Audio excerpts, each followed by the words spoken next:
Now let's look at lesson 5-2, which is we're going to use properties of parallelograms to solve problems. All right. And of course, you must complete the problem of the day on your own as well as the opening exercise. Okay. Our essential understanding is that parallelograms have special properties regarding their sides, angles, and diagonals. So as we know in our previous lessons, we learned about different types of polygons. One of the polygons specifically that has special properties aside from the triangle is called a quadrilateral. And a quadrilateral is basically a four-sided polygon that have special properties. And these theorems, right, is all of the properties that you should know about parallelograms. So theorem 6-3 states that if a quadrilateral is a parallelogram, then its opposite sides are congruent. So this is what your parallelogram looks like, right? Opposite sides will have the same length, okay? It doesn't say all of the sides are congruent. It says just opposite sides, okay? Will be congruent. The next theorem is that if a quadrilateral is a parallelogram, its consecutive angles are supplementary.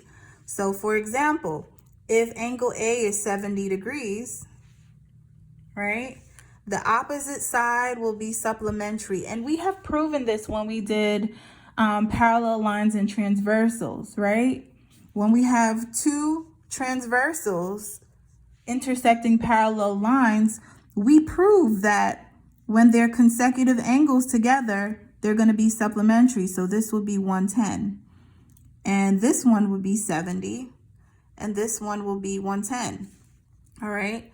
So these two, when you add them up, it will be equal to 180 degrees. When you add these two up, equal to 180 degrees. Add these two angles up, equal to 180 degrees. Add these two up, equal to 180 degrees. Now, if you add all of these up, it will be equal to 360. All right. Well, all of the angles here. Well, this won't be equal to 360, but all of the angles in a quadrilateral must be equal to 360 degrees. Okay. Okay.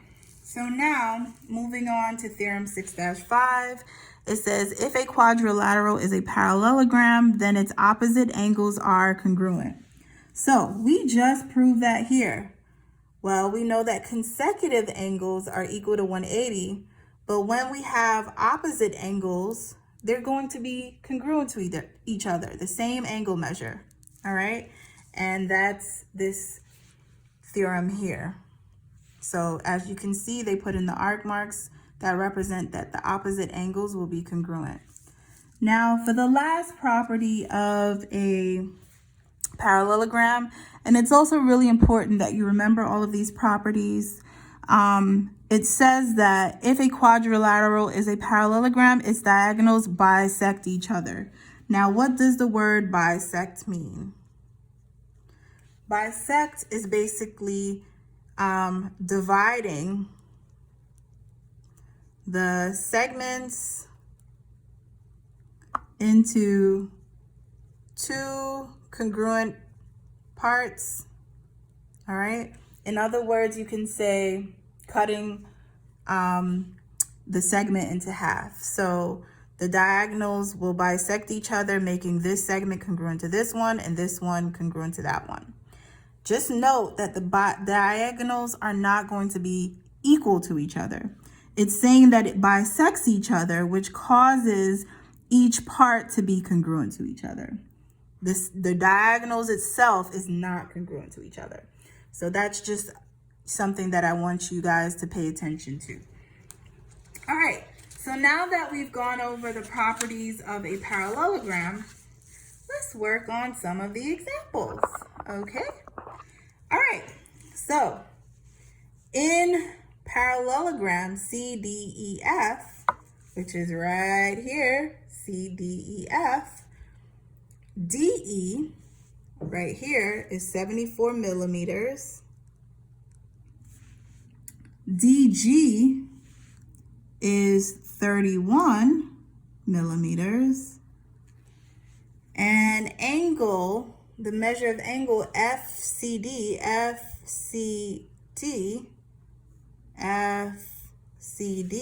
which is this whole angle here, is 42 degrees. Now they want us to find all this information here, okay? So let's do it. So they said find CF.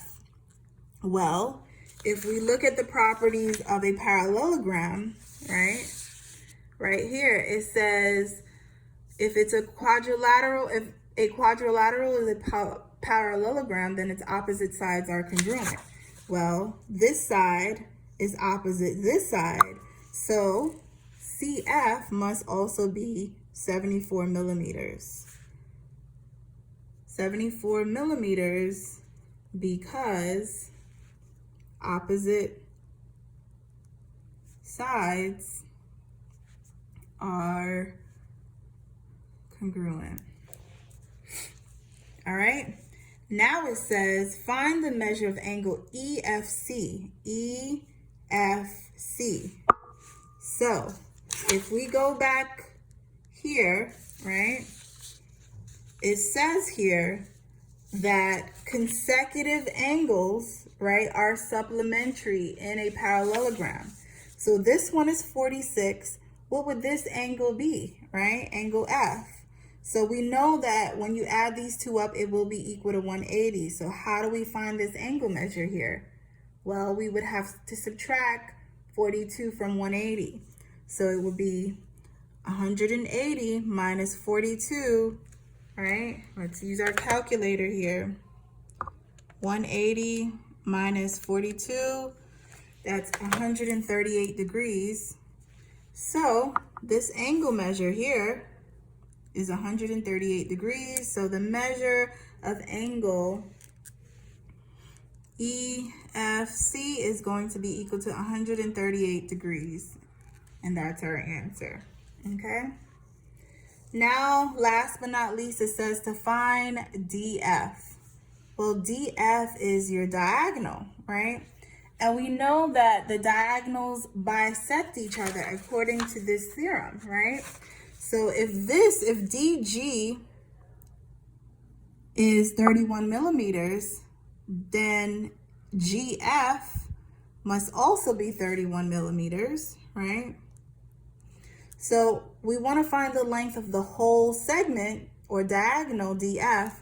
So DF is going to be equal to the measure of DF, segment DF, is equal to 31 plus 31, which gives us 62 millimeters. And that's your answer. All right, because this and this is 31, and we know that because diagonals bisect each other.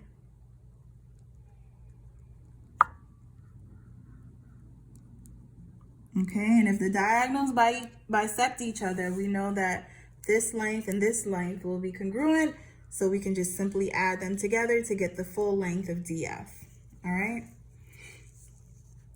All right, so now let's move on to example 2. All right, here we have this wonderful picture of this basketball rim, right? Right, is that what they call it? Basketball rim? Yeah, I think that's what they call it. All right, so it says in parallelogram, and this is the symbol for parallelogram, guys, all right? KLMN, LM, which is right here, is 28. LN, which is the diagonal, is 26 inches, all right? And the measure of angle LKN, which is right here, is 27 degrees. So I'm gonna put that here, all right? So they want you to find KN. Well, KN is opposite LM, right? So it's going to be equal to 28, right? As well, because they're congruent. Opposite sides are congruent. Right? Opposite sides are congruent. So that's going to also be 28. All right. And we know that because, let's write the reason, because opposite, and you can abbreviate it too, as well as on the regions. Opposite sides are congruent. All right. And it says find the measure of angle NML. So NML. All right. So now these are opposite angles in this parallelogram, right? So we know that opposite angles are congruent. So if this angle here is 27, then the measure of angle NML is also going to be 27 degrees. And we know this because opposite angles are congruent. All right. And the last one, they said find LO. Well, they gave us the length of the whole diagonal, LN, right? And they tell us that LN is 26, right? Now, in order to find LO, we need to divide this by 2. So LO is equal to 26 divided by 2, which gives us what? 13, right? So it'll be 13 inches. Okay. All right. Because we know diagonals bisect each other. Diagonals bisect each other. Guys, you'll need to memorize all of these properties. Okay. All right. All right, moving on to the next one, example. It says WXYZ is a parallelogram. Now, before we begin this question, why is it important that they tell us that it's a parallelogram?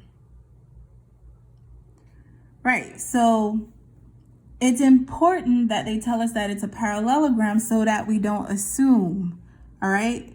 Because if it's not a parallelogram, they won't have these properties.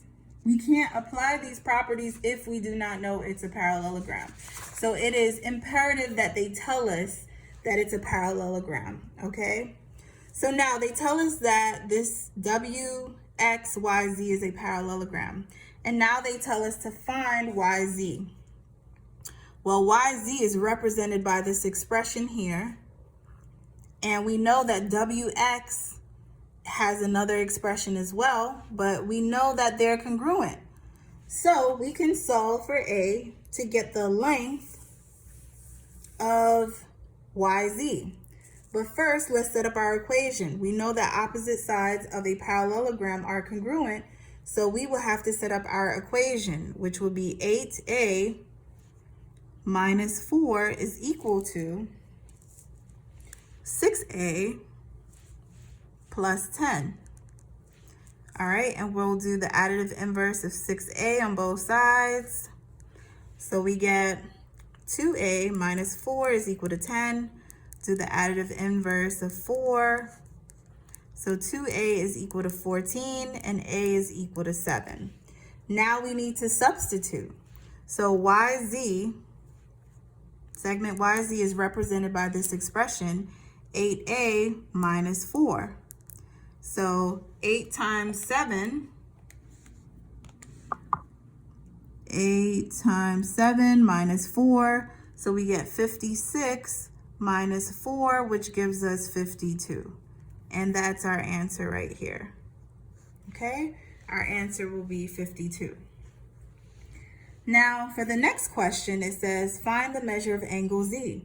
Remember, angle measures are usually found inside of the figure. So they want us to find this angle here. Well, what is the relationship between this angle and this angle here? Well, they appear to be consecutive angles. And consecutive angles, right? Consecutive angles are equal to 180 degrees. So now we can add these together and set it equal to 180, and then solve and substitute for the variable b, and then, solve it, right?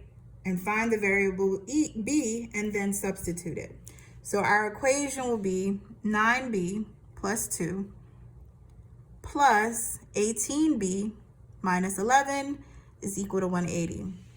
Now we have to clean this up. This needs to be simplified. So let's combine like terms. So we have 9b and 18b, which gives us 27b. And then we have 2 minus 11, which gives us negative 9 is equal to 180. Now we do the additive inverse of 9 on both sides. So we get 27b is equal to 189. And then we have to divide by 27, multiplicative inverse on both sides. So b is going to be equal to 7, right? B is equal to 7. So now we can find the measure of angle Z by substituting the missing variable b into this expression, 9b plus 2. So 9 times 7 plus 2. So 9 times 7 is 63 plus 2, which gives us 65 degrees. And that's our answer right here. Okay? All right. Now let's move on. I'm gonna have you guys do example 4 on your own because this will be a very long video. All right, but for example 4, we're working strictly with the diagonals.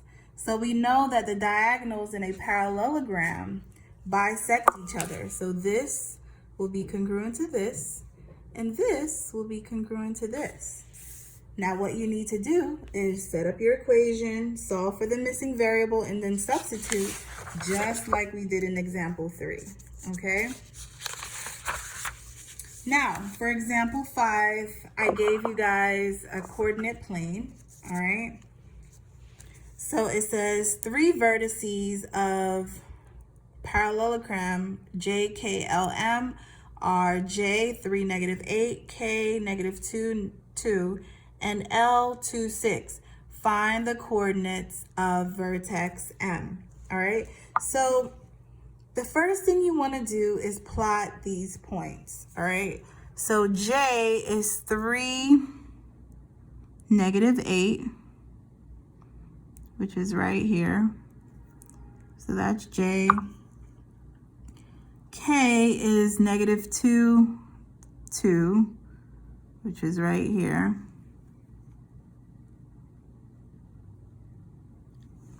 And L is 2, 6, 2, 6, right here.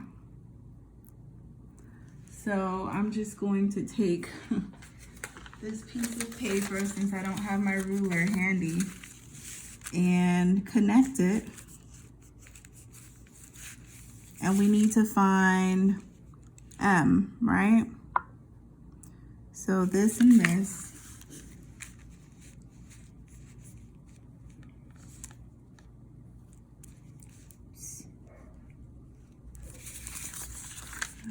Guys, make sure you do this in pencil. I know I'm a bad example here because I'm doing it in pen, but so now we think that M is going to be somewhere over here, okay? M will be somewhere over here. Now, what do we know about parallelograms that we can use to find vertex M? Well, let's look at the properties again. We know that opposite sides are congruent, right? We know that consecutive angles are supplementary. We also know that opposite angles are congruent, and we know that the diagonals bisect each other. So which one of these can we use, essentially? We know that opposite sides are congruent, right? So if we know that piece of information, right, how can we determine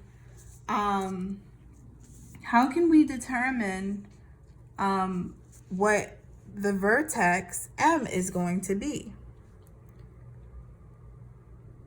Well,